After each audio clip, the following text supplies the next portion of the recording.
I cannot believe they pay me to do this. We're doing Airline Pilot Life with me, Christy.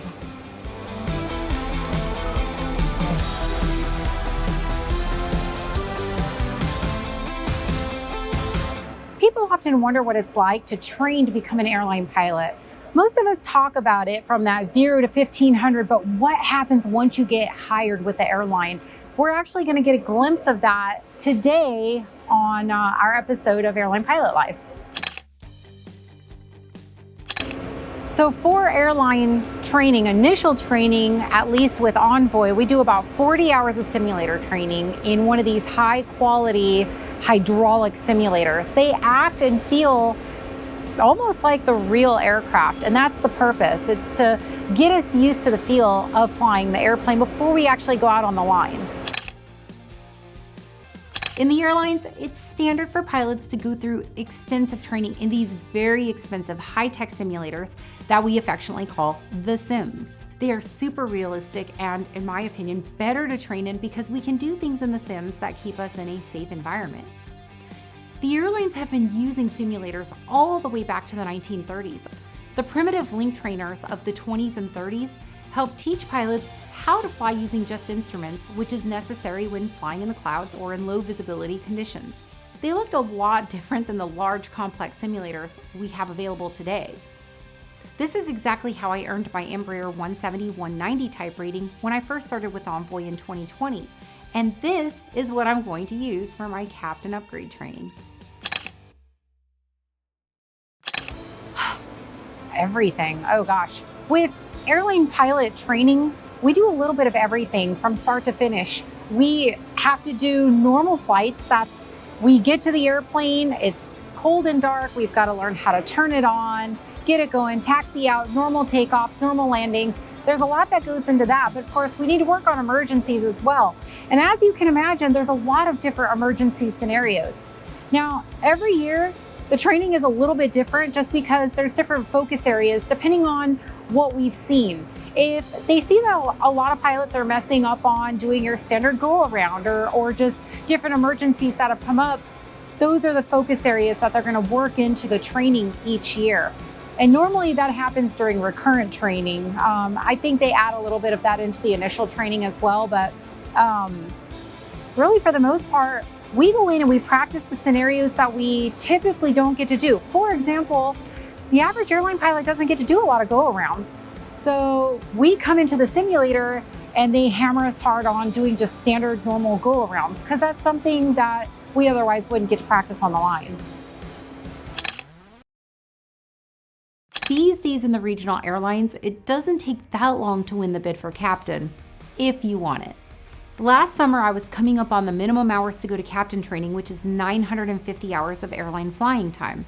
But at that point, I decided that I wanted more time as a first officer so that I could experience more. And I came up with a plan. Start flying to more difficult airports with challenging approaches with more experienced captains. So I started bidding for trips to airports in mountainous terrain, adverse weather, shorter runways. I really wanted these experiences so that I wasn't going into them the first time as a brand new captain. Honestly, that strategy paid off big time. In the past 6 months, I've experienced some amazing things that have challenged me both personally and professionally as a pilot. My captain upgrade class has been set and I'm mostly ready internally. I don't know what I'm doing. Oh my God, I'm really bad at this, you guys. You're a captain, we're not bad at anything. Oh yeah. The kind of training I'm going to go through is called qualified upgrade because I'm already type rated on the Embraer 175, but now I have to learn how to be a captain on the Embraer 175. That process begins today. All right, teach me how to be a captain, Captain. Throttle. Yep. Sadly, that is like super realistic. Envoy 3175 unable, start descending, send maintain 3000. 3000, Envoy 3175. Okay, so once he's been elected to be a captain, then they'll come in for training. They'll do some ground school. They'll do some what we call CPTs, which is a computer-based training. And then they'll come in for 4 sim sessions. Now, in each sim session is going to be slightly different. It's going to go over all our procedures. We're going to do some TCAS events, some JITWIZ events, single engine approaches, single engine go-arounds, as well as missed approaches. So there's a number of items that we'll go through quickly to make them proficient to be able to fly that captain seat safely. So if you had to expedite down, what would you do? Oh, I would use the speed brakes. Excellent. Smoky smell in the back? It's kind of smoking right now. Approach thinking 850. All right. Let ATC know we're going to be stopping on the runway. Tower on point 3175. Potential smoke in the cabin. We're going to stop on the runway. Approaching minimum. We'll call you back. Do you want them to roll the truck? Roll the trucks. At Tower on point 3175. Minimum. Go ahead and roll the trucks. We got a fire. We'll talk to you here in a second. Roger that, Envoy 3175. Trucks are rolling. Fuel on board. 50, 40, 30, 20, Throttle. Yep. 10. Oh.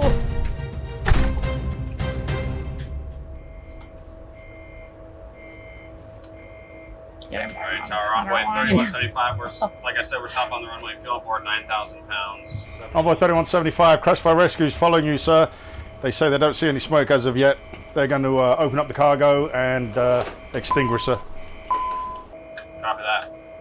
Folks, this is the captain speaking. Please remain seated at this time. All right, so you want cargo. Oh, they went over. It said, well, cargo forward, fire X high arm. Cargo forward or aft smoke. Or fire or cargo compartment fire if on the ground. Immediate action items complete. Go to page 72. That's good enough, guys. Okay. I just want to see your part there if you stopped. Would you evacuate, Christy? If there's no visible, it's not saying that there's a fire anymore, I would ask the flight attendant. There you go. You know, do you have smoke in the back? If there's smoke, then yes. Excellent. And you know, you've got to look at too whether the if Crash Fire Rescue is very close, you could have them, if it's a cargo, have them extinguish that. We want to be careful evacuating because, as I said, that's when most people get hurt. Right. But it is what it is. All right. The question is it safer outside or inside? There we go. Oh my gosh. The first thing I noticed right away is I don't know where to look for anything.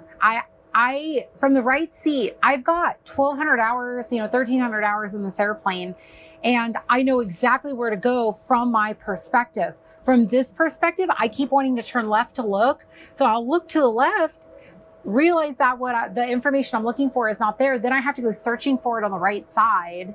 I was having trouble adjusting my seat even. All these little things I'm noticing are very, very challenging just because I'm not in my comfort zone. I'm completely outside of my comfort zone right now. That's wild. A lot of the time, there are certain areas they may not be totally proficient on, in which case then they get additional training until they reach that proficiency. And then once that's completed, at this level, then they go to fly the line for 50 hours, supervised by an IOE instructor. And once they've completed that 50 hours, then they'll get the initial sign off from the FAA, and then they are a legal, competent captain. I was expecting a normal landing, but I got a curveball. And honestly, that's what happens in real life. You don't expect a cargo fire or any other emergency. You expect a normal landing. So number one, I was completely thrown off because it wasn't expected. Number two, I was still trying to get my bearings in the left seat with where everything was situated. So I was really, really, it took a lot of mental power. We got through it. We got the airplane down safely. We made the, right decisions for that particular scenario. But I realized just how much extra brain power it took to get to those decisions. I feel extremely fortunate that I got a taste of flying the 175 from the left seat, and I'm excited to start captain upgrade training now. By late spring of this year, you should see Captain Christy take to the skies. A huge thank you to Gerard and Envoy for giving me the time and opportunity to not only test fly the sim from the left seat, but also allowing us to record our session. It was an amazing learning opportunity and a great way for our viewers to get a glimpse inside the sims that we use for training. Also, thank you to our sponsors for helping us create videos like this. You can find information on them and all of our sponsors in the links below. And finally, thank you to you, our viewers, for helping to support us and our sponsors. We couldn't do any of this without you guys. Please like and subscribe and share our content so that we can continue bringing you more. Fly safe, and we'll see you all next time on Taking Off.